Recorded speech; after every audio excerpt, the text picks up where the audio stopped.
Les postos, on se retrouve pour une nouvelle vidéo parce que je vois que ça s'enflamme sur les réseaux sociaux après les propos de Daniel Riolo sur Neymar. Bon, il y en a qui peuvent être surpris, mais honnêtement, je ne vois pas comment vous pouvez être surpris. Parce que ce qu'a dit Daniel Riolo sur Neymar, on n'a pas besoin de Daniel Riolo pour savoir ça. Depuis 4 ans et demi, que ce soit sur Twitter ou sur ses stories Instagram, Neymar nous montre lui-même son comportement. Donc on n'a ni besoin de Riolo, ni d'autres médias, ni d'autres journalistes pour nous expliquer tout ça. On n'a pas besoin. Neymar, il nous le montre lui-même. Donc à un moment donné, faut arrêter de faire les surpris. Il y a seulement les petits footix qui sont pro-Neymar, parce qu'ils sont, on va dire, nostalgiques du Neymar qu'ils ont vu les 2 premières années sur les premières parties de saison du PSG, et surtout le Neymar du Barça. Il y a encore des gens qui ne veulent pas admettre que Neymar n'est plus un joueur de football et que Neymar arrêtera sa carrière à l'issue de la saison 2023. En tout cas en Europe, c'est ce que je pense. Après, il ira peut-être au Brésil ou en MLS. Parce que voilà, et encore, c'est même pas sûr que la MLS veut de Neymar, parce que le patron de la MLS, il y a quelques semaines, a dit qu'on ne prend pas des joueurs pour qu'ils viennent en fin de retraite. Ils sont là pour venir jouer à fond, qu'ils ont été des joueurs glorieux ou non, en fait. Donc on va revenir un petit peu sur les propos de Riolo quand même, hein, pour ceux qui n'ont pas vu cette histoire. C'est quand même très grave, mais bon, moi je me rappelle il y a quelques mois, Neymar en story qui nous montre 2 bouteilles de vin vides le lendemain d'un match ou même à la veille d'un entraînement ou d'un match. Donc faut pas être surpris de tout ça. Donc voilà, auteur encore une fois d'une saison catastrophique, minée par une longue blessure, des mauvais comportements, des problèmes extrasportifs, une hygiène de vie déplorable. Bah, il ne parvient toujours pas à trouver et à retrouver son niveau de jeu dans un Paris Saint-Germain assommé par sa récente élimination en 8ème face au Real Madrid. Donc, et à en croire RMC Sport et Daniel Riolo, la situation n'est pas près de s'arranger. Je suis tout à fait d'accord avec ses propos. Alors, je cite Daniel Riolo, hein. Neymar ne s'entraîne plus. Il lui arrive de venir à l'entraînement dans un état lamentable, limite alcoolisé. Et ça se voit, Neymar en est à un stade où il est dans la vengeance. Il veut limite bouffer le Paris Saint-Germain, il a la haine contre ce club, il ne vient plus pour s'entraîner, ce n'est plus un joueur de football, il cherche à plomber le club de l'intérieur, assure Daniel Riolo, avant de lancer un message très alarmiste. Et honnêtement, il a lu dans mes pensées, parce que je l'ai dit aussi dans plusieurs vidéos. Neymar, c'est grave. Si Neymar n'est pas viré, le Paris Saint-Germain est en danger de mort. Je suis tout à fait d'accord avec ses propos. Parce que honnêtement, nous supporters, on a toujours été derrière le Paris Saint-Germain depuis le début, depuis qu'on supporte cette équipe. Moi, depuis 98, j'entraîne. Pas encore. Depuis 98, je supporte cette équipe. Et j'en ai vu des équipes pourrites, hein. J'en ai vu, hein. Des Algerinos, des Rabé Sambratana, mais au moins ils mouillaient le maillot. Des Cristobal, il y avait Gabriel Heinze, on se rappelle. Fabrice Fiorez qui était très critiqué. Grand simulateur, mais qui courait, qui se battait. Pedro Miguel Paoletta, Ronaldinho. On a eu des Pichot, on a eu des Amara Diané qui nous a sauvés en 2008. Mais il y avait, même si on n'était pas bon, on gagnait une petite Coupe de France par-ci, une Coupe de la Ligue par-là. On faisait des quarts de finale de Coupe de l'UEFA, on gagnait des titres en 96 en Coupe d'Europe. Mais là, honnêtement, QSI a fait quand même de bonnes choses, mais aurait pu en faire beaucoup plus et mieux. C'est-à-dire que eux, si tu les écoutes, ils veulent que des stars. Parce que le PSG est une marque pour eux. Ils n'ont pas cherché à construire.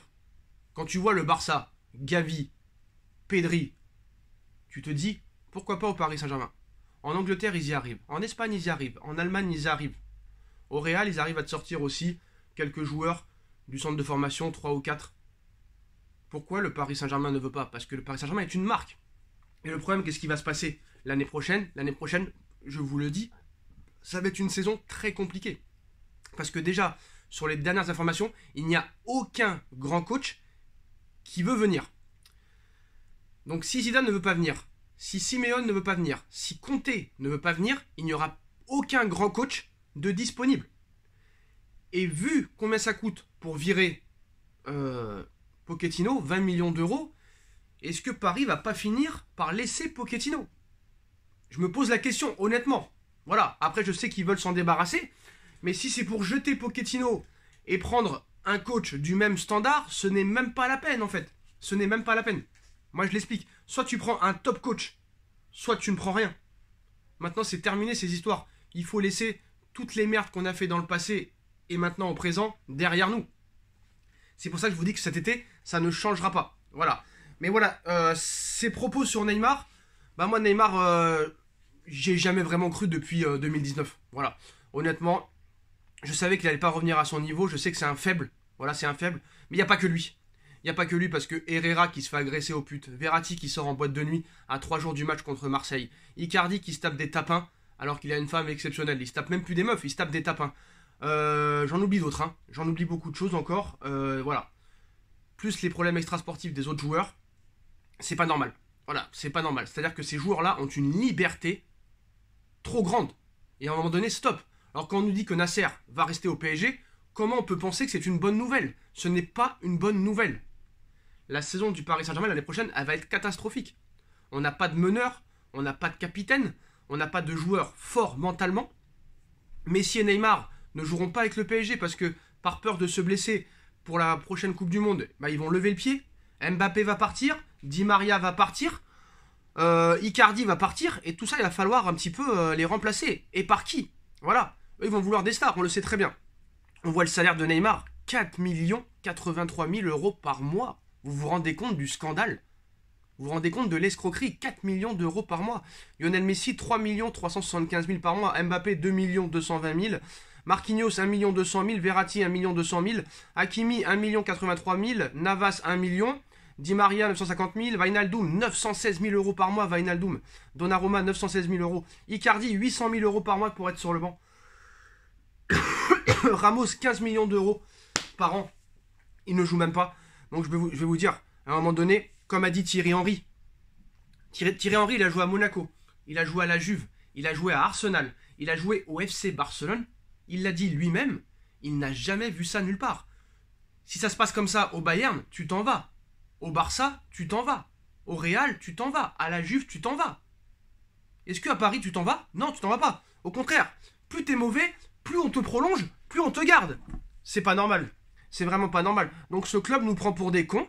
Et comme les dirigeants laissent tout faire aux joueurs, bah les joueurs aussi nous prennent pour des cons. Et nous, supporters, nous sommes pas assez au front pour demander du changement. Parce que les anciens supporters ont été dégagés en 2010 à cause du plan Le Prou. Et ces supporters-là ont disparu. Mais je peux vous dire que si on avait les anciens supporters du PSG, ça se passerait pas comme ça. Et je peux te dire que la voiture de Neymar, la maison de Neymar et tout ça, elle serait dans un piteux état. Donc Sergio Ramos sera poussé vers la sortie l'été prochain. Ça c'est officiel. Hein. Paris va vouloir le dégager. Parce qu'à un moment donné, certes c'est bien des stars, mais il faut qu'il joue un minimum. Voilà. Donc peut-être qu'ils ont compris que Ramos c'était une escroquerie. Après il faudra voir si Ramos retrouve son niveau l'année d'après dans un autre club. Il faudra encore se poser des questions.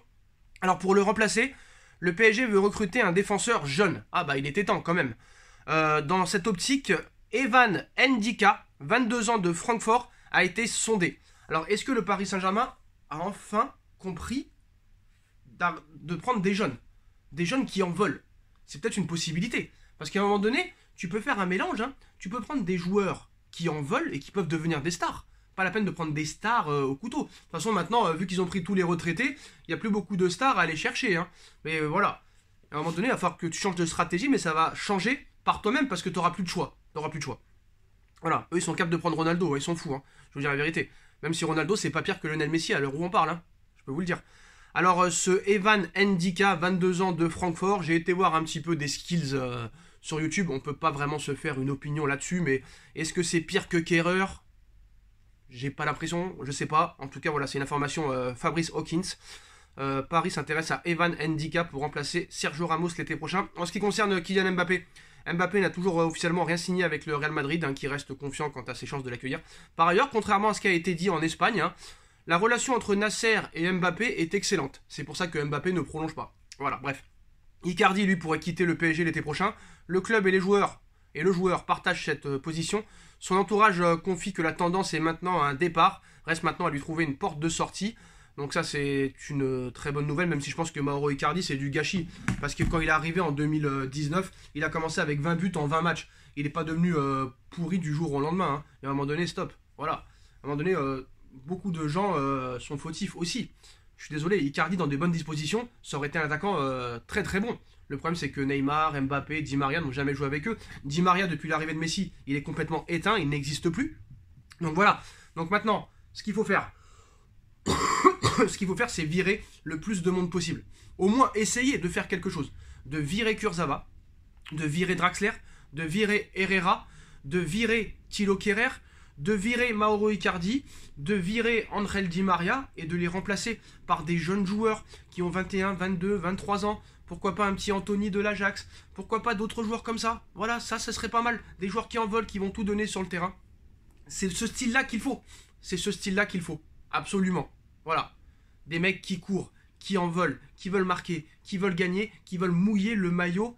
Tellement qu'il est mouillé, on ne peut plus le sécher. C'est exactement ce qu'il faut faire. Donc voilà les postos. D'ailleurs, Nono sortira une vidéo dans quelques minutes pour réagir sur les propos de Riolo sur Neymar Junior. Mais voilà les postos. Voilà. On espère qu'un jour ça va changer, mais j'ai l'impression que ça va pas changer tout de suite parce que c'est très très compliqué. Parce que, admettons que toi tu veux faire partir Ramos. Est-ce que Ramos voudra partir 15 millions d'euros par an en restant assis? Qu'est-ce que c'est magnifique. Demandez à Hatem Ben Arfa, demandez à Julian Draxler, demandez à Layvin Kurzawa. Parce que j'aime bien les supporters là au camp des loges, ils vont agresser Layvin Kurzawa, mais ils vont pas agresser les autres joueurs. Layvin Kurzawa, il joue même pas, le pauvre. Il ne joue même pas. Ça fait 6 mois qu'il a pas joué. Pourquoi tu vas pas agresser Neymar? Pourquoi tu vas pas agresser Di Maria? Pourquoi tu vas pas agresser Messi? Eh oui, il y a un cortège tellement sécurisé autour d'eux. Après, je ne dis pas d'aller les agresser. Voilà. Mais ça m'a énervé qu'ils aient agressé Layvin Kurzawa alors que Kurzawa ne joue même pas. Kurzawa ne joue même pas. Donc il est pas fautif, lui. C'est pas Kurzawa qui les a obligés à prolonger de 4 ans. Vous voyez ce que je veux dire? Donc voilà les postos, dites-moi en commentaire ce que vous en pensez. On like, on partage, on commente, on s'abonne. Et on se retrouve très vite pour une nouvelle vidéo. Tchuss.